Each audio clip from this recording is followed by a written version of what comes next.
Hello, and welcome to Sobercast, where we provide AA speaker meetings and workshops in podcast format. We're an ad-free podcast, and if you enjoy listening, please help us be self-supporting by visiting Sobercast.com, look for the donate link, and drop $1 or $2 into our virtual basket. We hope you enjoy the podcast. Have a great day. I'm Jaclyn. I'm an alcoholic. Welcome to the newcomers, and congratulations on your 90 days. That's awesome. To those of you that are new, this program works miracles, and I feel like sometimes that word can get thrown around a lot in these rooms, but for me, this program has been miraculous. I came into the rooms on October 17th of 2005 and have stayed sober since. I just celebrated 10 years.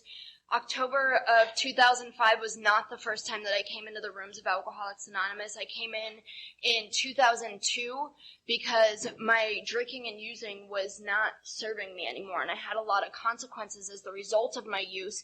But I came into the rooms in 2002 for all the wrong reasons, and I just wanted to find a way to be able to drink and use successfully without consequence. And I wasn't willing to go to a single length then, let alone any lengths, and I didn't stay sober. I had a couple periods of time where I was dry, but I never had a program until I came into the rooms in 2005. And for me, my drinking and using took me to a lot of really dark and insane places. When I was asked to be the speaker at this meeting, I was taught by my sponsor that I don't turn down AA requests, so I said yes. And a lot of times I do AA obligations for that purpose. And I was okay with it even when I heard that there were a couple hundred people. I thought, okay, I can do it, God will be with me. And then I read the sort of 2-page outline of what this meeting entailed that Joe had sent my way, and I saw that it was going to be recorded. And I thought, holy shit, I don't want an ongoing record of me and the nightmare that was of my drinking, because I feel like in a lot of ways what I share at meetings when I'm the main speaker is some of the worst parts of my disease. It's that whole what it was like, what happened, and what it's like now. And I just recently completed a doctorate in clinical psychology. I'm getting ready to go into the field. I'm minutes away from being licensed. And my fear was oh my God, what if the CD gets disseminates, and then people that I'm going to be seeing hear this, there's supposed to be some anonymity. And then I just thought, I called a friend and was I shouldn't do this. This isn't the right thing. And my friend said, you got to look at what your true fear is. Where is this really stemming from? And I guess all of this is to say that I trust in a power greater than myself, that if I'm here doing my primary purpose, which is to carry the message of Alcoholics Anonymous to other people, that God's going to take care of me, and whatever career endeavors or aspirations are meant to be, God's going to allow that. Not to mention, if you do a Google search of my name, the first thing that comes up is that I escaped a psychiatric facility while in police custody. So, it's I'm really not all that anonymous anyways. And I called this woman from the Santa Maria Times about a year ago because I did a Google search, and I was holy shit, that's the first thing that comes up. How am I ever going to make anything of myself? And I talked to the editor, and I was is there any way that maybe you could remove this? And she's well, why would we do such a thing? And I said, well, that was over 10 years ago. I'm trying to do esteemable things. I'd like to have some kind of a professional future, and this is no longer the life I'm leading. And she was well, it was public news then, and it's public news now.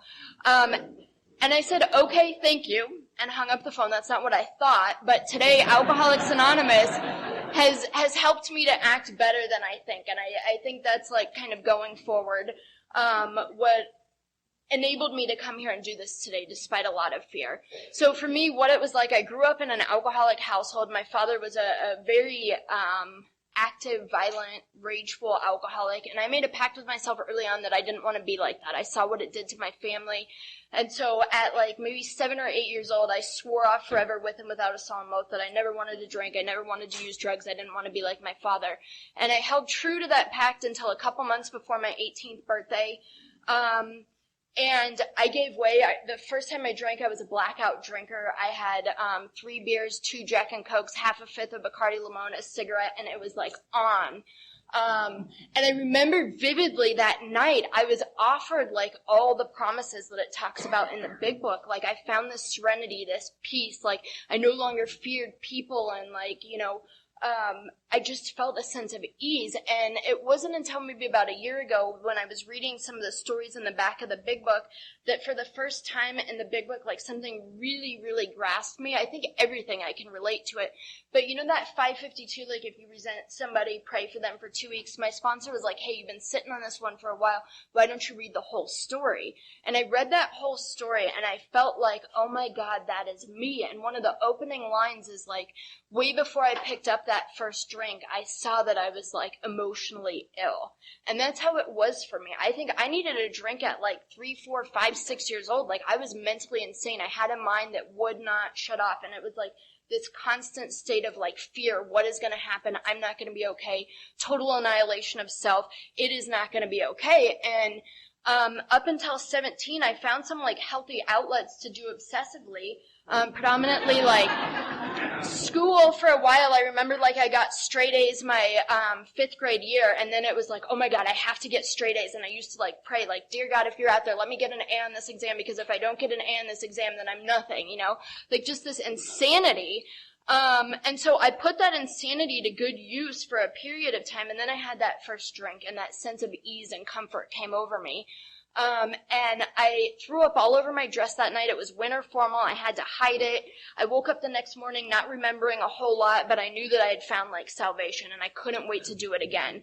And that's how I started out drinking, and that's how it was till the end. I didn't like have like sips of beer periodically, enjoying it leisurely, maintaining a buzz. Like I liked it to be all on like fucking Donkey Kong as quick as possible.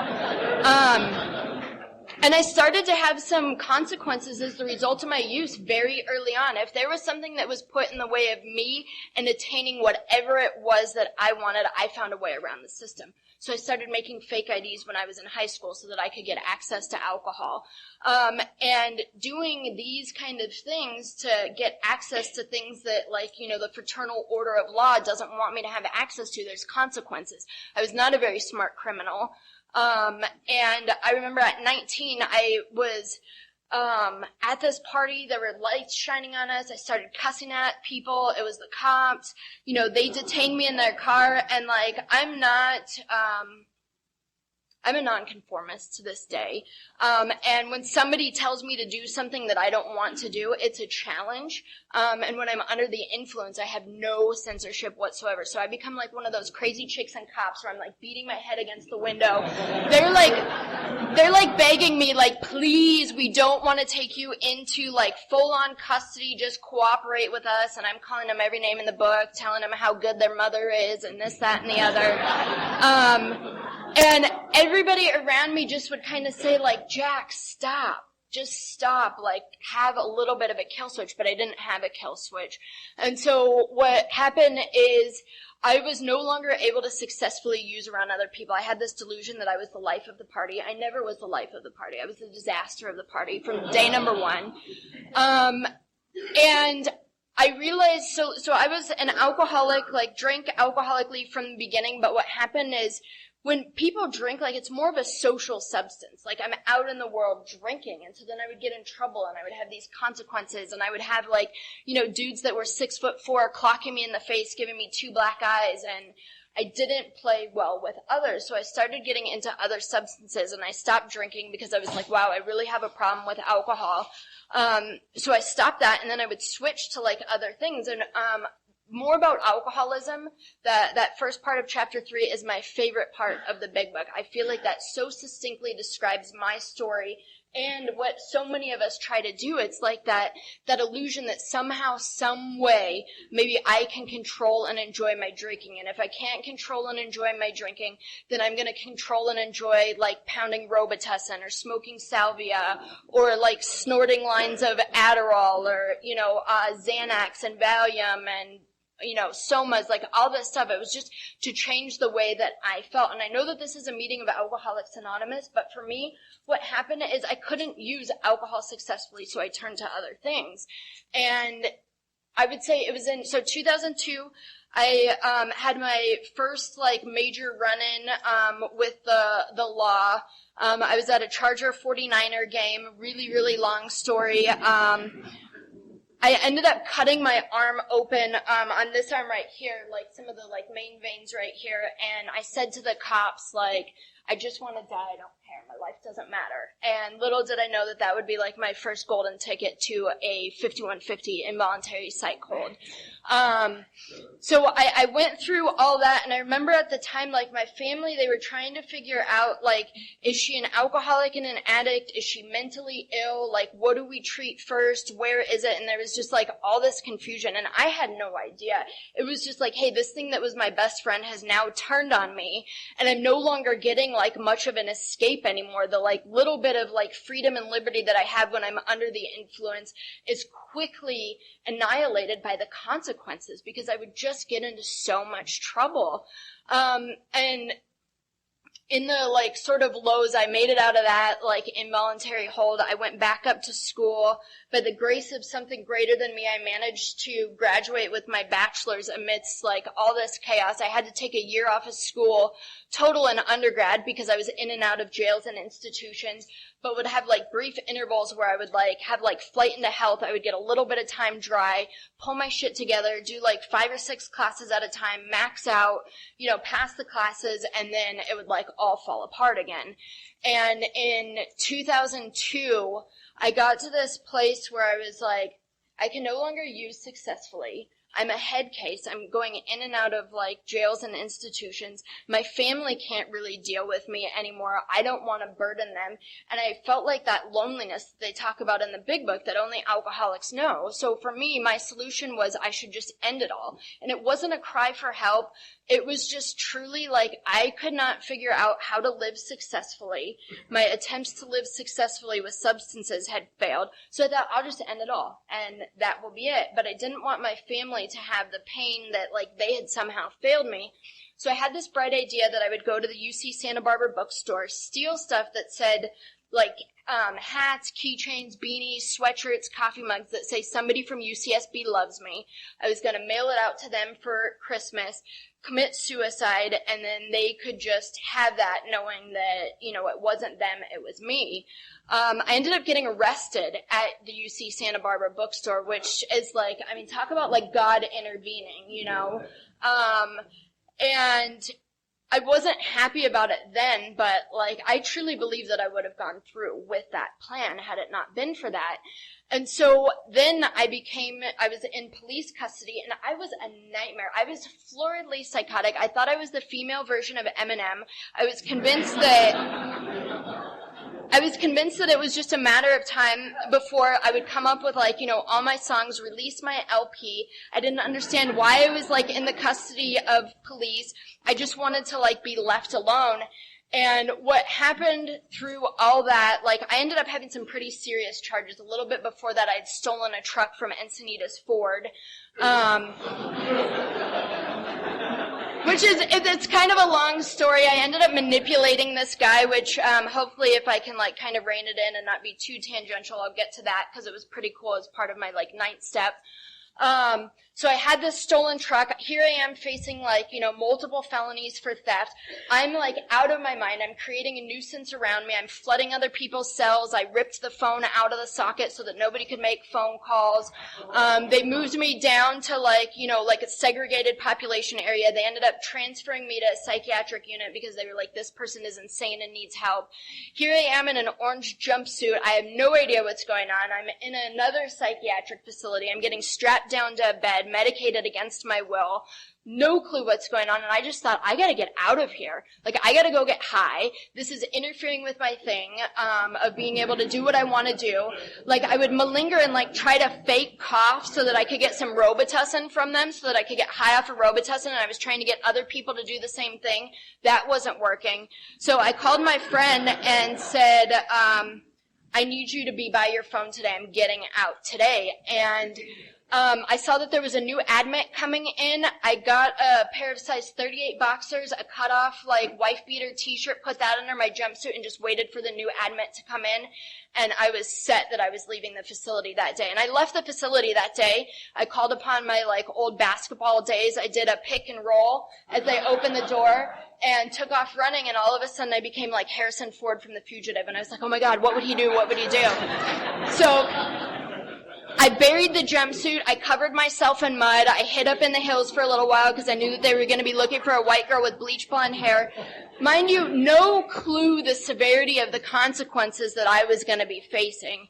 That all ended with what I call the jailbird Macarena, which is like arms up, behind your back, get on your knees, lay on the ground, you're going back to police custody. And so that is what is public record at this point. And I got back to jail, and I still didn't cooperate. Like, that wasn't enough for me to be in submission, and I was a nuisance there. And I was, like, really, really skinny at the time, probably, like, 20, 30 pounds lighter than I am now. And so I could slip the handcuffs because my wrists would go through them. And I would, like, be getting ready to be transferred to my arraignment, and I would slip the cuffs, and I'd be like, I'm Houdini, bitches, you can't hold me down.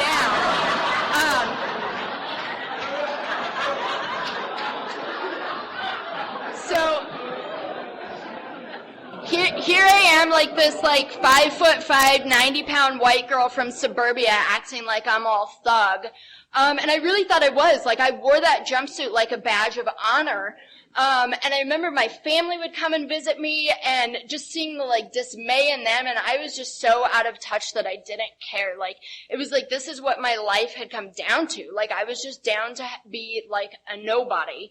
And ultimately what happened is I got in a lot of trouble while I was in jail. My public defender met with the district attorney, and they kind of said, hey, this person has done criminal acts, but kind of underneath the surface, this person's really ill. They have a substance use issue and they're mentally ill.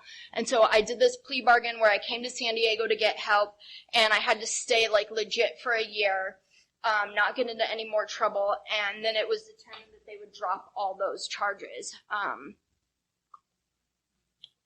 And like a year and 4 days later, right? That 4-day grace, gotta love it. I didn't stop using. As soon as I got to the psychiatric facility, I was having people sneak me Robitussin, weed, salvia, whatever I could get my hands on. But a year and 4 months later, I vandalized my mom's house. I had this epiphany when I was under the influence of polysubstances that basically my mother was the root of all evil. It was her fault that I was the way that I was, and had she done different things to have protected me, that I wouldn't be this crazy demon that I was. So I went and trashed her house and then called the cops on her to have her detained from her house so that I could get my belongings. Like, just talk about the, like, self-centeredness. Like, I think of, like, the part that they talk about in the big book on 62, 63.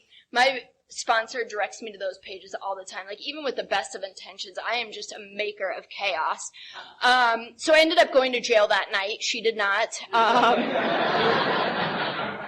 And I remember when I was in there, much like the time before in 2002, thinking, like, I am here because of my substance use. I need to stop. This needs to be different. But I didn't know how to get there. I'd come to Alcoholics Anonymous meetings with my father when I was a child, and I was able to recite, like, how it works. I knew, like, oh, you know, page 417 and 449, like, all this stuff. Like, I had a head full of AA, but I had never, like, tried it myself, so I didn't know exactly what to do or how to do it. But I got to this place where, me left to my own devices, it wasn't working anymore. I managed to get my bachelor's. I stayed up in Santa Barbara for a little bit longer, thinking somehow, some way I might be able to, like, you know, figure things out and have a life up there. And it wasn't working. At the end of that period up there, I would line up 4 or 5 shots of 100 proof vodka. I would line a shot of Robitussin, then I would smoke a bowl, I would eat a little bit of mushrooms, and then I would snort, like, whether, like, it was Adderall, Valium, some sort of, like, upper or downer, and then I would do it again and start over in that row until I, like, blacked out, passed out, or something happened, because I did not like how it felt to be me. And I had got in touch with my mom in April, of 2005, and I said, I need help. I need to come to San Diego. It's not working for me here. And she said, well, you can come so long as you take your medication and you don't use. And like one of the unfortunate things I think about going like floridly psychotic and ending up in the system is that all of a sudden like your mental health and stability becomes like a huge concern of others. And everybody's always wanting to know, like, you know, are you sleeping? Are you taking your meds? How much are you eating? Da da da da, like all this stuff. And so it's like there was a part where like I wanted to have this like autonomous freedom and like live a life as an adult, but then at the same time like the wreckage that I had, like people just didn't trust me, and my mom didn't want me in her home without being medicated and off of substances. And so I went there, and I had like a little bit of period of a time like dry, and I had done like a couple meetings where I thought like, okay, maybe I'm ready to do this, and then it just became too much. And I started using, I left her house, and I got this apartment in City Heights. I was living by myself. And it was kind of like, that was the beginning of the end for me. Just to go back like real quick a tiny bit, there was at one point when I was 20 or 21 that I was deemed gravely disabled due to psychiatric illness and substance use, so I was issued a conservator. And in that, like, I lost all my rights. It was like, I don't want to take my medication. And it's like, okay, well, then we can go ahead and make an injection version of your medication. And it was, like, really challenging. Like, I felt like there was all this stuff stacked against me. Like, the hole was so deep that I had to dig myself out of, that I thought, how am I ever going to have anything that even remotely resembles something close to, like, sanity or stability? And I gave up. And I just went the whole, like, drug addict, alcoholic route. And so in April, I went and I was living by myself. And at that point, I got introduced somehow to muscle relaxants, benzos, and opiates. And I had, like, 80 to 120 pill a day habit. Like, I just used them like a fiend. I would do trips to Mexico and then come back and just use them by myself. Like, and I flipped my car on the 15 freeway. It just so happened that my mom's coworker saw the accident, or her husband saw the accident.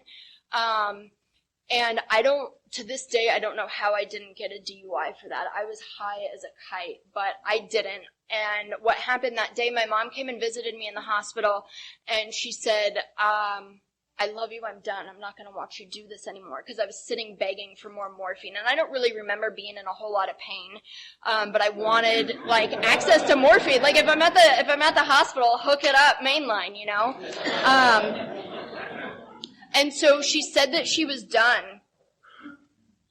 And before that, when I was living in this place by myself, she would come and, like, make sure that I was eating and, like, doing, like, some things to take care of myself. And I remember having the conversation with her of, like, she's like, have you eaten today? And I'm like, no, why would I do that? And she's like, well, to sustain life. And I said to her, I was like, it is so much effort. Like, you have to go to the grocery store and purchase food. Then you have to come home, you have to put it away. After you put it away, if you want to eat it, you have to take it out. Then you have to cook it. If you cook it, then you have to clean it up. And, like, she just, like, looked at me like, oh, my God, like, how did it come to this? And that was when my diet was, like, hot dogs,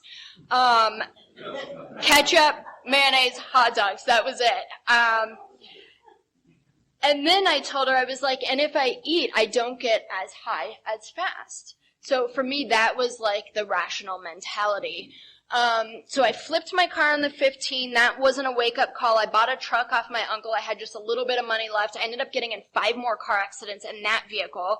And I didn't think like, oh, I have a problem. It was always like I was able to rationalize. Like when I was getting on a guardrail and on the freeway, and I hit the guardrail, and I had just given a homeless guy 4 cigarettes, and my thought was, oh, well, if I wasn't giving him my last 4 cigarettes, I wouldn't have hit the guardrail.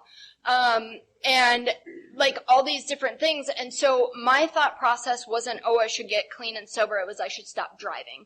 And somehow, some way, that ended up being an incredible gift, because my world got really, really small. I just stayed in this apartment getting high by myself. I would take a bunch of downers, go to 7-Eleven, get some of the Uptime pills, chug a couple Monsters, write my lyrics for my, like, you know, LP, nod out, come back to, and like do that. And something happened on October 17th of 2005. I saw myself in the mirror, really sucked up. I don't know if I had like pseudo jaundice or what, but I just looked like shit. And I thought, you know what? If I keep doing this, I'm gonna die. And so I called my grandparents and I said, I think I need help. And my grandmother was like, we've been waiting 6 years for this call. And I thought, what the fuck? I haven't even been using 6 years. How could you have been waiting 6 years for this call? And she's all, it just so happens that we're on our way out from Colorado and our motorhome will be there soon. And I thought, oh shit, I don't want that much help. And I got that much help. They were there. I detoxed in their motorhome. God love them. They're very devout Catholics. I am like the antithesis of that. I have respect for religion now, which took me a really long time in sobriety to do.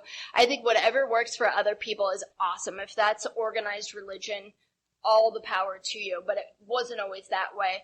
So I was like a naked mess, getting sick, having diarrhea. My grandfather was like, can you please put your clothes on? I'm like, can you please stop looking at me, you pervert?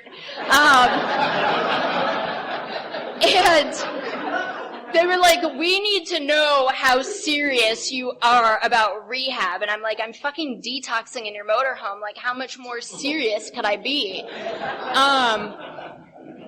So I gave them $5,000 for them to kind of pay the rest of the way for rehab because I was like super serious about it. And they wanted to send me to some program that was like really expensive for 30 days.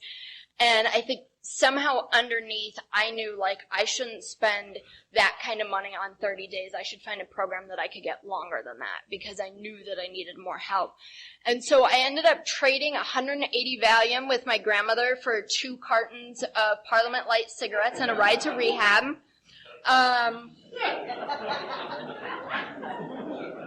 And when I got to rehab, I thought that I was going to start out on like the 30-day trek. I thought everybody started out on the 30-day, and then if it was determined you needed more, there was that kind of flex option.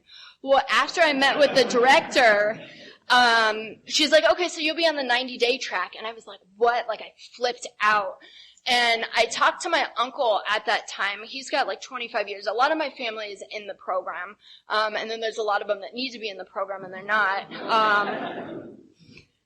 And he said, 90 days is such a small time of your life. If you take 90 days and compare it to how long you've already been alive, he's like, it's small. Give yourself a chance.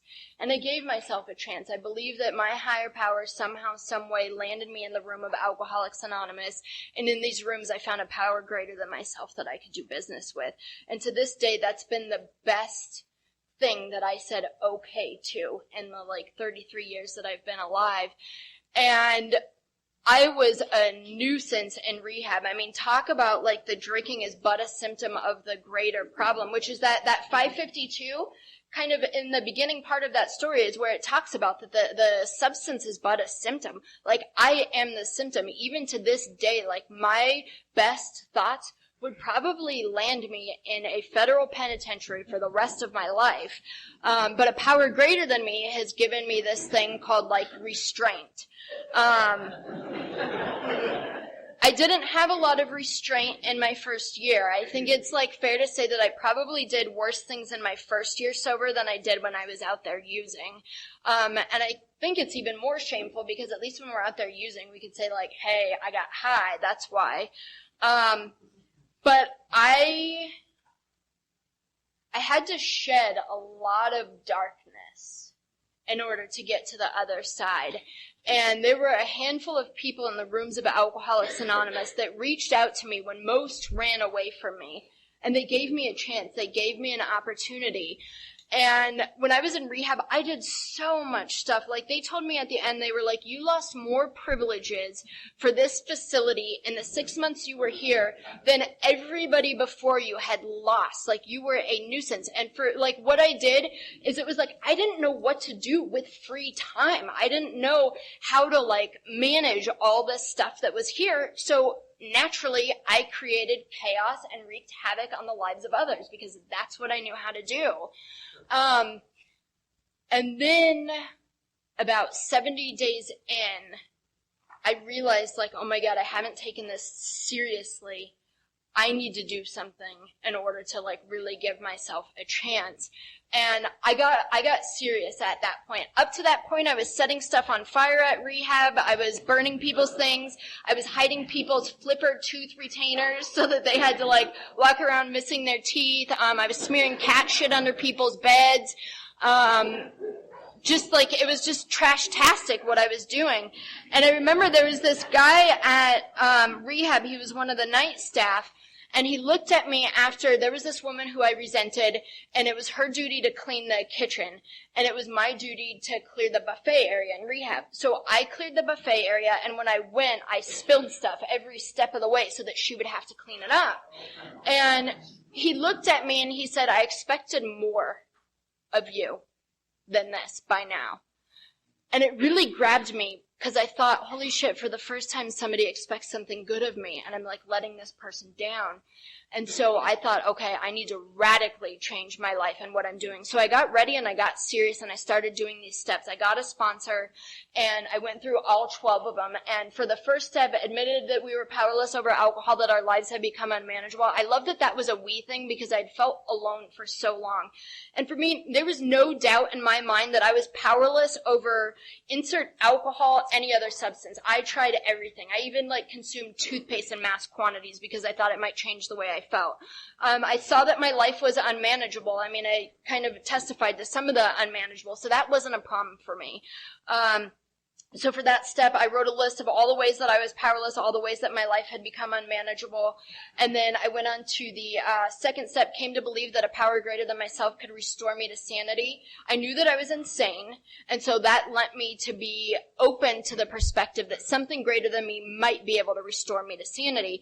But I feared God. Like when I came into these rooms, anytime somebody said like, oh, I'm so grateful, or I just love my higher power, God is great, like I would say all these blasphemous things to undo the like spiritual connection that they had because I resented it and loathed it. And so my sponsor said, just make a list of, you know, my God is not, I want my God to be. So that's what I did for my second step, you know, along with reading in the book in the 12 and 12. And for me, it was like, I wanted my God to be like always there, and I wanted to feel God. And that was like the first time that I conceded to like anybody or anything, that I wanted to have a connection with something greater than me. And my sponsor said, you'll have it and see it and feel it as soon as you're open to it. And I thought, okay, well, that seems easy enough. And there's the whole idea that all you have to do is be willing to believe. And I thought, okay, I can do that. I don't know that I can fully believe, but I'll be willing to believe. And I read, it's AA approved literature, Came to Believe. And I read these stories about how all these people came to like find higher powers. And I thought, wow, that's it? Like, this isn't like burning bush. Like, I could get down with that. And so I started to have God in my life, and God has transformed for me from day number one to what it is now. It's just radically different. I can't entirely describe it, but it's the sense that no matter what, even when no matter what happens, I'll be okay, I'm gonna get through it, and I don't have to pick up a drink. So to go from somebody that feared and hated God to somebody that has faith that no matter what, it's gonna work out, to me is a miracle. Made a decision to turn my will and my life over to the care of God as I understood, and that's a daily thing. I like being behind the wheel. I like, you know, going like full throttle, but I also see now when I go full throttle, it cuts me off from the sunlight of the universe, and it no longer enables me to be of service to my fellows. So today, I have this feeling within that starts to kick off when I realize that I'm no longer in like God's will. And what it is if I'm having to try too hard and I have to keep going and going and going, whatever it is, usually that's an indication that it's not God's will. If it's God's will, that shit opens up and it's just easy. It's like, okay, I walk here and this is where I'm supposed to go. So like I started out with, the like kind of 60 to 63, that's the pages of the big book that my sponsor directs me to all the time. Like I should have that memorized. I should be able to do like a Shakespearean monologue of that section of the big book because I see it all the time. And it's true that like even with the best of intentions, like I'm the maker of chaos. I have no idea how amazing things are in store for me when I'm behind that wheel too fast, too hard.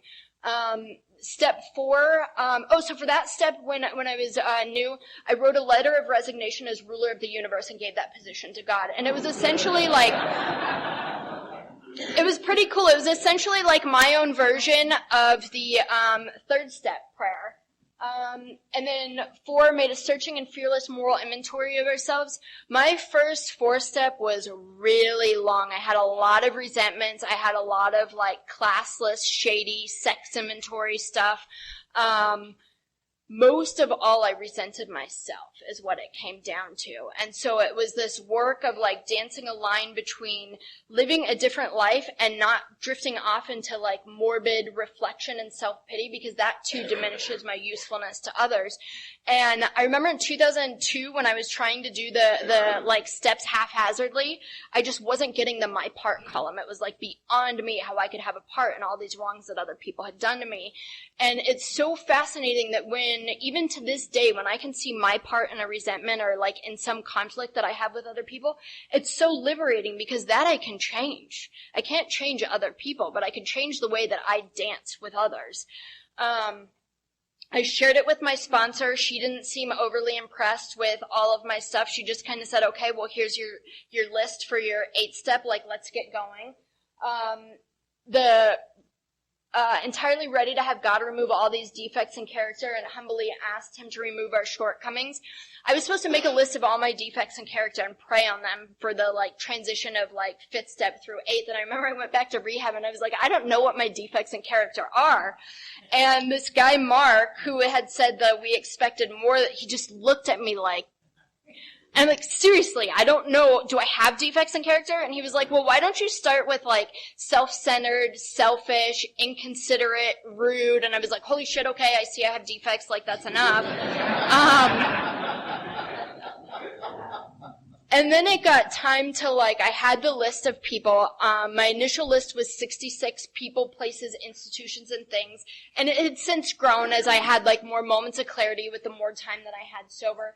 But my 9th step, I don't know if it's like because I'm a masochist or a sadist or what exactly it is, but I really liked facing people that I had wronged. Like, it was kind of cool. Like, hey, I might like get shit on. These people might tell me to go like fuck myself. Like, this would be kind of cool.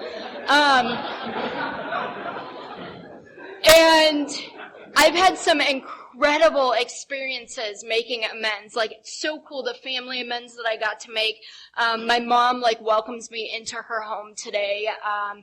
The Encinitas Ford thing, go back to that full circle. So I went and made amends to this guy who worked at Encinitas Ford. He had an AA necklace on when I went in there and stole the truck. I wrote a fraudulent check, and I manipulated him. I was like, oh, hey, you're a friend of Bill's, da-da-da-da-da, all this stuff. And so I went in there and made amends to this guy. And I was like, is there anything else I can do to right the wrong? And he's like, you really made, like, my boss's life a nightmare more so than you did mine. Maybe you could go make amends to him. So I did that.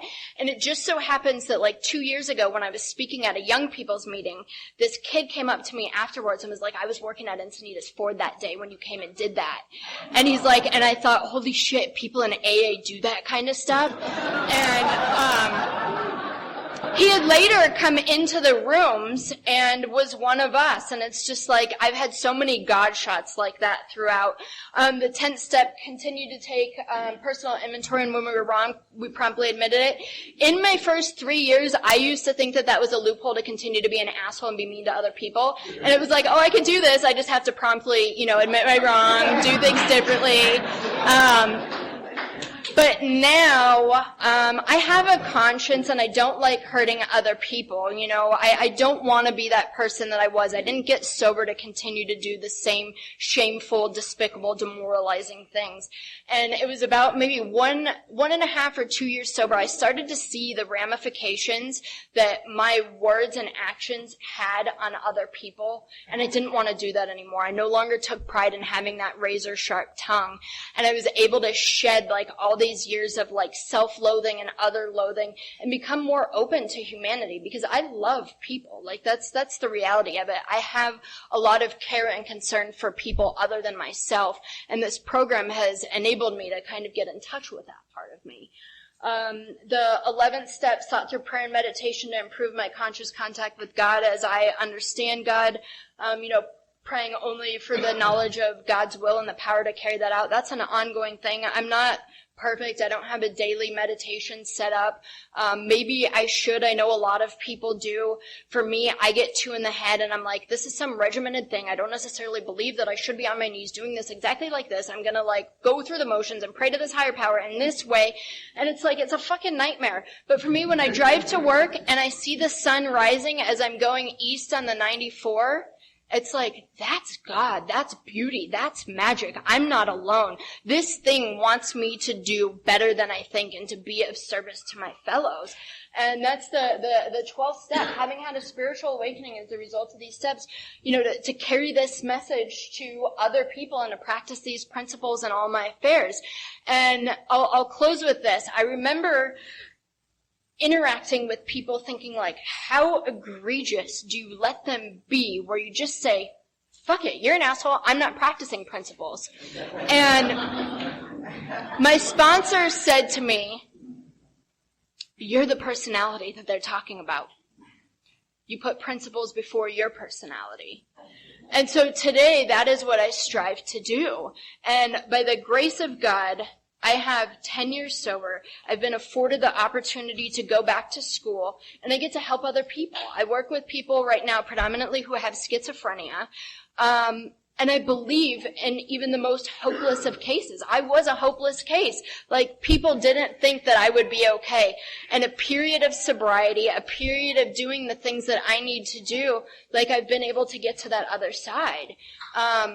And my goal right now is to start to save money to open up a home where people with severe mental illness can live. And the idea is for them to be habilitated, not rehabilitated, because I don't think a lot of those people in our culture are given the opportunity to be habilitated in the first place. So there is no rehabilitation.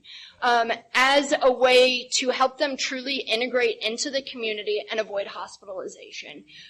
So I think that God has restored my life. I don't know why I get to be one of the few of us that stays sober, but I know that it's a gift that I don't ever want to take for granted, and I want to continue to do God's work and to help other people. Thank you for letting me share.